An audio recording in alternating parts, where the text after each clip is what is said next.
Hello and welcome. My name is Nagui. I'm the founder of AccuMatch and the Behavior Intelligence System and Methodology. Over the coming weeks, we're going to cover many topics regarding behavior intelligence and the AccuMatch system. The topic for us today is to do with anger and frustration. These are things that we experience as leaders, coaches, anyone in life, when we are triggered by other people's behaviors, whether it's colleagues or team members. And the question is, do you ever wonder why? Why do people do the things they do? You wouldn't get angry or frustrated with someone if they did what you expected them to do. It's when they do the things you don't expect them to do, or they don't do the things that you think they should be doing. Things that are really obvious to you and I may not be automatically obvious to other people, and this mismatch causes us to get angry and frustrated. And we're going to unpack that a little bit further today. In order to really get a little bit clearer on this, I do want to reach into some of the sciences behind behaviors, specifically the neuroscience. Don't worry, we won't get too deep into that, and it will make a lot of sense, so just bear with me as I go through some background explanation. I like to use acronyms because they help me remember things fairly quickly, and I came up with one which is Trigger Neural Process Behavior Response, TNPBR. Okay, so there's a trigger that occurs, we go through a neural processing we call thinking, and we act out a behavior response. In reality, a behavior cannot really happen unless it is first triggered. Then it is processed or thought through. We call that thinking, right? The only thing is, here we want to talk about the conscious thinking versus the unconscious thinking. And so often behavior responses will tend to be more unconscious than conscious. Okay, if it's conscious and deliberate, it usually takes people a little longer, just like I'm doing right now. I am consciously thinking of the words that I'm saying. This is not an unconscious response. This is a thought out process of explaining how this behavior response works, and anger and frustration, etc. So on the other hand, if I were to repeat this lots and lots of times and doing it in exactly the same way, my brain, all our brains in fact, the brain is lazy basically. It prefers to run processes at an unconscious level rather than to take the time to actually think through it and process and deliver that. So the brain will shift some of these thought processes into unconscious memory, if you like. Yeah. So it puts it into an unconscious memory bank, if you like a computer, and whenever it's triggered, it can quickly respond that. In fact, the speed of our unconscious brain is so much faster. It's about 200,000 times faster than our conscious brain. So when we interact with other people, we are really often interacting with their existing neural programs. Okay, you may have heard the phrase neural networks. These are really just a program that we run like a computer. When something is triggered, an unconscious response occurs. This is a program in our brain.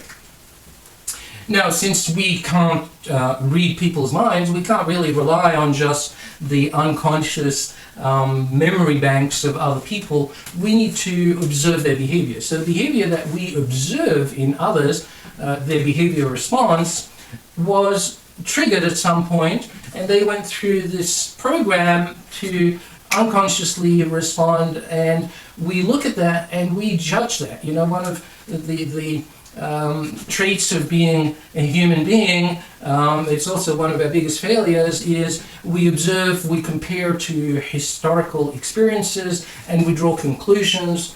Sometimes we call that judgments. We judge others based on our past experiences, our expectations, and matching and mismatching past experiences that we have. So the thoughts that people go through and respond automatically are based on those past patterns that they've developed throughout their lives. Okay, so when we are responding in anger and frustration of others, we don't know where their programs came from. We just know where we got our own programs. We don't stop and think about anger. It's instantaneous. It just, it's automatic triggers, just like theirs, an automatic response, I should say. So we need to take the time to understand why we are responding the way we are responding. What is causing this anger and frustration? And when we go into ourselves to learn about ourselves, we get control. Okay, this is again one of the advantages of being human, versus the animal kingdoms. Animals can't think about their thinking. They just act. They just run a program without realizing. Whereas as humans, we can think about our response. We can think about how we are thinking about our response. We can think about how that's thinking, and many, many layers into that, and that is how our complex brain is able to do so much in this world. We constantly learn by analyzing. We constantly improve everything by thinking about it, by figuring out why things happened the way they did, and trying to change that and improve that. When you start asking yourself some of these questions, this is when we become better leaders, better coaches, better influencers, better partners. So this level of self-awareness is the first step to improving our communication with others, understanding others, and helping them also understand themselves. In many organizations, they hire external coaches to come in and help with the team. I think that's sometimes a mistake. Yes, an external coach can bring a lot of knowledge and experience about coaching and education, but really the only person that's there every day is the leader. Leading an organization, a team, is like leading a ship. You're the person that's there all the time. Therefore, everybody's watching how you act and you behave, and they will match and mirror that to the extent that, we've met people in AccuMatch when they've worked together for 10, 20 years, and we found that their neural patterns, their responses have reached a level of such a match that there's very little that they do which is different, which actually becomes a blind spot. But that's a topic for another day. Okay, in order to be a good leader, a good coach, we need to understand that the observed behavior is mostly an unconscious automatic response. 99% of all interactions are at this unconscious level. Very little is really conscious unless we are deliberately doing something new for the first time. However, most interactions are triggered responses. We observe them, we are triggered ourselves, we trigger other people, and that cycle can escalate, or we can learn to be calm in our response and take conscious control over the automatic unconscious response in order to improve and change that. Okay. Other people are doing, the same thing. They are responding automatically, and there really rarely is a malicious intent when it's unconscious response. It happens in a fraction of a microsecond.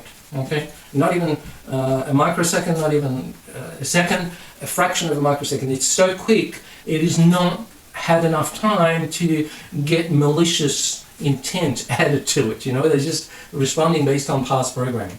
Okay, so take that into consideration when you judge other people and leap into a conclusion about their intention of their behavior.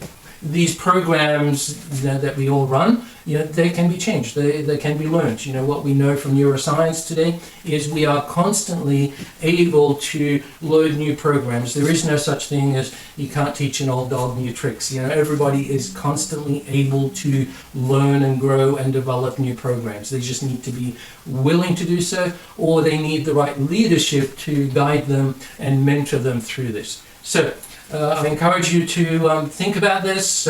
Next time you get triggered and you get angry and frustrated, I hope you remember this blog and this video and take control of that. And do follow us on Facebook and LinkedIn, as well as comment on these blogs and share them with other people. Thanks for watching. We'll see you on the next video.